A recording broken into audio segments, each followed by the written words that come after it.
They made bold-sounding commitments on carbon emissions and the environment, but with the consumption of fossil fuels just getting around at this summit, you'd think G7 leaders were here to support climate change rather than defeat it. Tackling climate change is now as much a political and communications challenge as it is a scientific or technological one. We have the skills to address it in time. All we need is the global will to do so. UK host Boris Johnson hailed the G7's fantastic achievements. They all made significant steps forward towards the $100 billion we're going to need by COP to support the developing world in tackling climate change. Surprise! Surprise! G7, tell lies! Campaigners and protesters, though, complained of a lack of ambition ahead of November's climate change summit in Glasgow.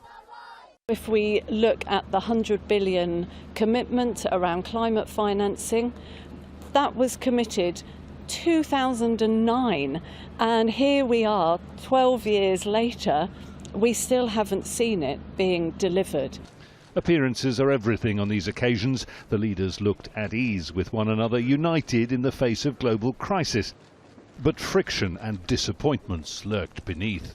There was tension between the UK and EU leaders over a post-Brexit trade deal. Invited delegations here, India and South Africa, will have hoped to see more movement towards lifting vaccine patents. And host Boris Johnson will have wanted to actually raise the billion doses promised to be donated to poorer countries, rather than falling well short in the end. The final summit communiqué revealing that G7 countries have just 870 million doses to give away over the next 12 months.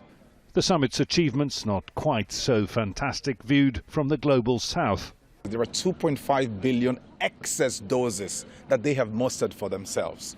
And then if they cannot commit, if they've just only basically committed to 840 million, excess if they vaccinate 100% of their population.